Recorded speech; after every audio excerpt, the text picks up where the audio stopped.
Talk about a freaking out of left field.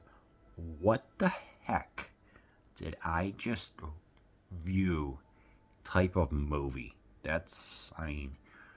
When I watched this Lamberto Son of Mario Bava movie from 1980, I was just thinking, what am I watching in Macabre, or whatever? There's this woman, a classy woman who's named Janet Baker, who is having an affair, and she meets up with her lover, which is called a tryst. Lo and behold, they hear something about the daughter drowning the son in a bathtub, and be wondering, okay, what's going to happen? So they rush home, but lo and behold, he hit a guardrail or whatever, and the poor guy gets pretty much eliminated, and she gets sent, and she is left grief. A year later, gets released. We see her emerging from a building, wondering what's going on, and lo and behold, she decides to continue. She gets an apartment with a blind person and a mother. Anyways, before that, she was the blind son and the mother were there, and it's like, okay, what is happening here? What's the building she's being released from? Well, lo and behold, some other stuff starts to happen. We start to hear moans of pleasure. And I was like, okay, yeah, that's what a lot of people do. Well, lo and behold, it gets a little bit more interesting.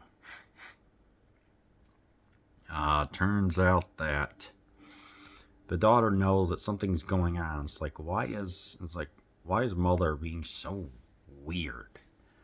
It's like, yeah, the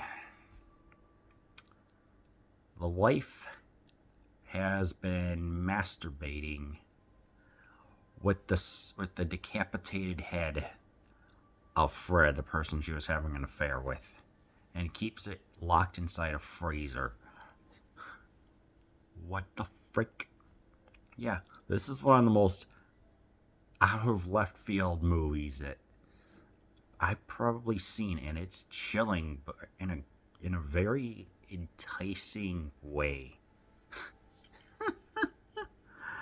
I mean, just the fact that there's not too much blood, only the head, which is just starting to decompose, obviously after a year, which had good effects on it, with like the makeup and everything else. And it's like, just which also explains, like, whenever she's masturbating, she brings the head in there, and the head is probably performing head, which I wouldn't be surprised. And I don't know, it just, she acts with class and grace and everything else, thinking that she's like the socialite or whatever an uptown version of a Belle is, I guess you could say, acting confident, but at the same time, what she's really holding is just a dark, macabre secret, which the actress Bernice, I forgot her last name, does a really good job at balancing both the perverse and the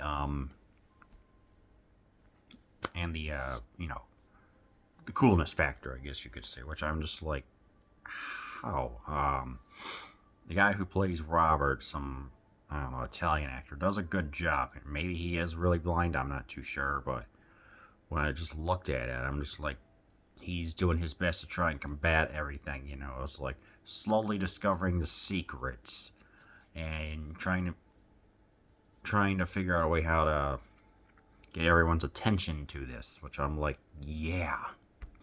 And everything just taking place at this one building, apartment building, or whatever it is.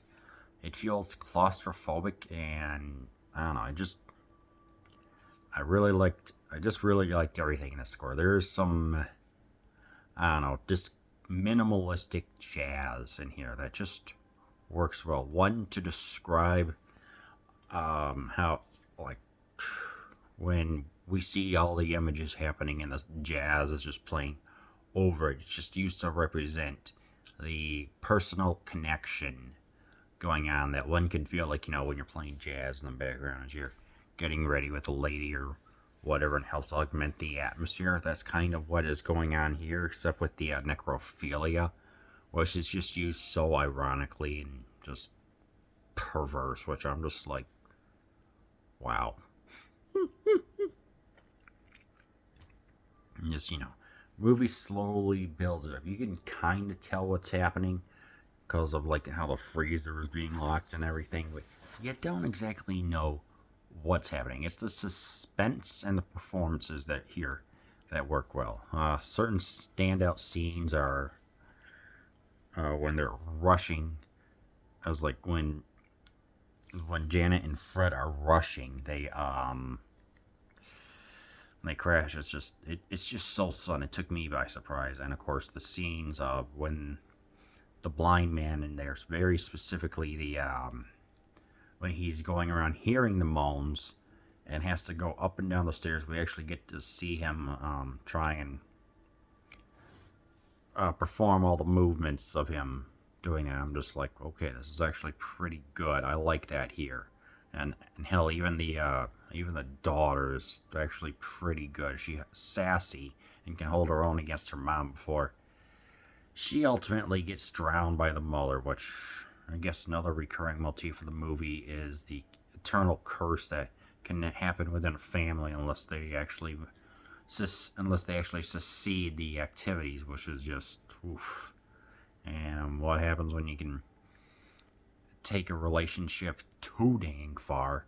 You keep the freaking decapitated cranium inside there. It's just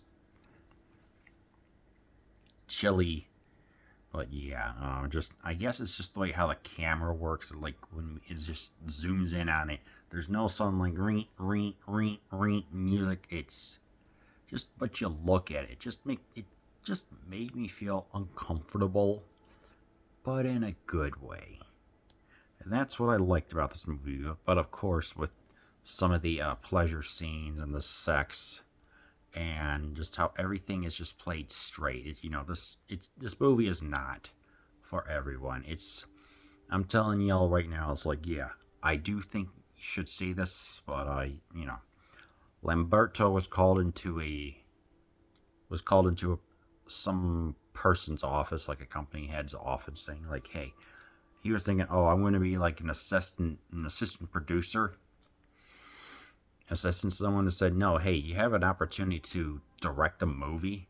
And they said, okay, what's it about? Well, there was actually this woman in New Orleans who really did decapitate her husband and kept the head inside either the freezer or the fridge.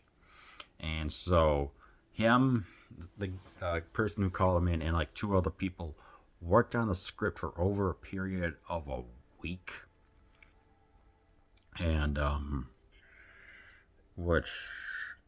the filming happened over a period of 4 weeks, actually in New Orleans, which really does add to the I guess you call it French grandeur and the unsettling atmosphere of this movie. I'm just looking at this like, okay, that does make a lot of sense.